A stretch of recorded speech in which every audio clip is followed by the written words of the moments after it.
अवधूत चिंतन श्री गुरुदेव दत्त. श्री स्वामी समर्थ. जय जय स्वामी समर्थ. सखी सोबती या माझ्या यूट्यूब चॅनलमध्ये तुमचं मनापासून स्वागत.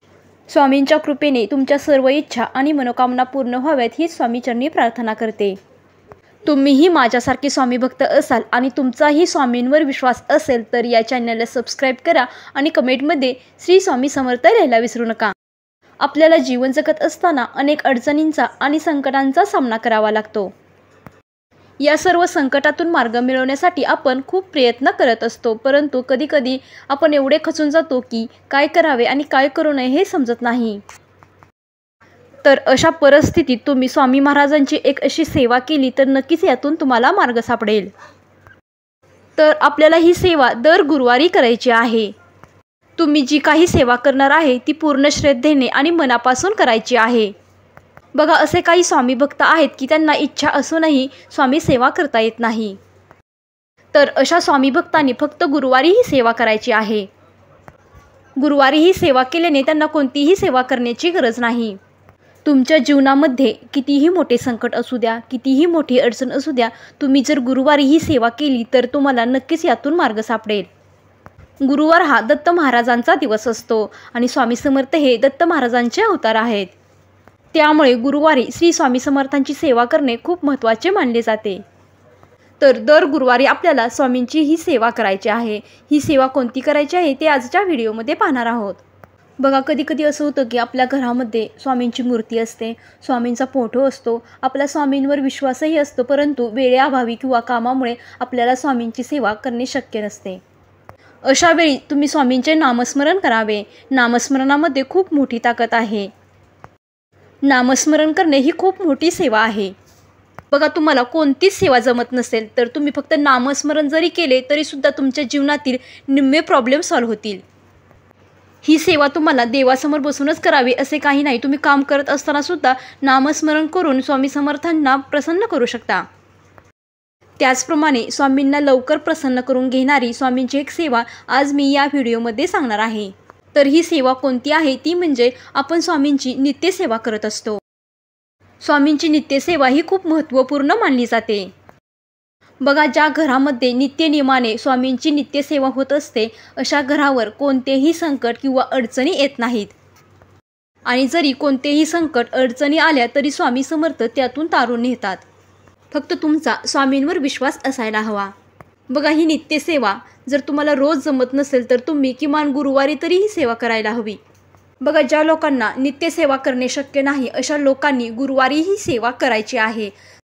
तर या सेवेसाठी आपल्याला आपल्या जवळच्या स्वामी समर्थांच्या मंदिरामध्ये जायचे आहे किंवा स्वामींच्या केंद्रामध्ये जाऊन सुद्धा तुम्हाला ही सेवा करायची आहे. तर मंदिरात जाताना आपल्याला पिवळ्या वस्तूचे दान करायचे आहे. त्याचप्रमाणे आपल्या स्वामी महाराजांसाठी नारळ आणि खडीसाखर घेऊन जायची आहे. बघा, मंदिरामध्ये जे कोणी गरीब लोक बसलेले असतील यांच्यासाठी आपल्याला पिवळ्या वस्तूचे दान करायचे आहे. यासाठी आपण केळी घेऊ शकतो किंवा कोणत्याही पिवळ्या वस्तूचे दान या दिवशी करायचे आहे. अगदी तुम्ही 6 केळी नेली तरीसुद्धा चालू शकेल. अशी तुमची आर्थिक परिस्थिती आहे त्याप्रमाणे तुम्ही या वस्तू दान करू शकता. दान हे श्री स्वामी समर्थांना खूप प्रिय आहे. त्यामुळे गुरुवारच्या दिवशी आवर्जून तुम्हाला ही सेवा करायची आहे.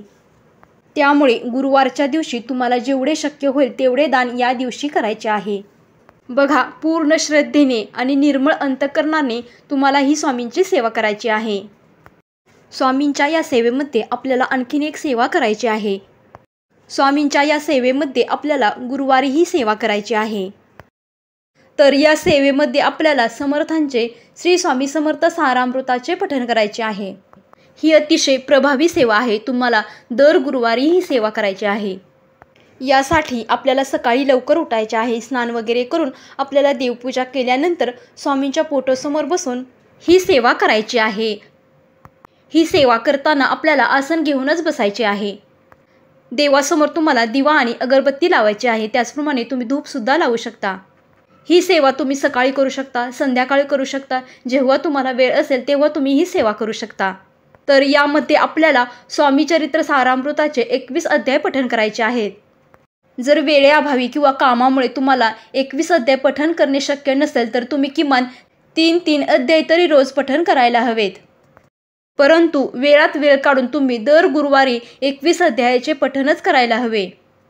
यामुळे तुमच्या जीवनातील जी काही दुःख आहेत, ज्या अडचणी आहेत, जे विघ्न आहे ते नक्की स्वामी समर्थ कमी करण्यास मदत करतील. परंतु तुम्हाला श्री स्वामी समर्थ चरित्र सारामृताचे पठण करण्याआधी आपल्याला श्री स्वामी समर्थांच्या 11 माळी जप करायचा आहे. तुम्हाला 11 माळी जप करणे शक्य नसेल तर किमान 1 माळ तरी जप करायचा आहे. तुम्ही 8 दिवस सेवा नाही केली तरी चालेल आणि फक्त गुरुवारी जरी सेवा केली तरी सुद्धा स्वामी समर्थ तुम्हाला या सेवेचे फळ देतील. तुम्ही जर दर गुरुवारी 21 अध्यायाचे पठण केले, पारायण केले तर नक्कीच जीवनामध्ये तुम्हाला कधीच कोणत्या संकटाचा सामना करावा लागणार नाही आणि जरी संकट आले तरी स्वामी समर्थ त्या संकटावर तुम्हाला मार्ग दाखवतील. त्यामुळे ज्या स्वामी भक्तांना स्वामींची सेवा करणे शक्य नाही अशा स्वामी भक्तांसाठी दर गुरुवारी तुम्हाला ही सेवा करायची आहे. तुम्ही जर मनापासून आणि पूर्ण श्रद्धेने ही सेवा केली तर नक्कीच या सेवेचे फळ स्वामी समर्थ तुम्हाला देतील. ही अत्यंत प्रभावी सेवा आहे. त्यामुळे दर गुरुवारी न चुकता तुम्हाला ही सेवा करायची आहे. आयुष्यातील कोणत्याही संकटातून स्वामी तुम्हाला मार्ग दाखवतील. त्यामुळे आवर्जून तुम्ही श्री स्वामी समर्थांची ही सेवा करायला विसरू नका. ही सांगितलेली माहिती तुम्हाला आवडली असेल तर व्हिडिओला लाईक करा, शेअर करा आणि चॅनेलला सबस्क्राईब करा. धन्यवाद. श्री स्वामी समर्थ.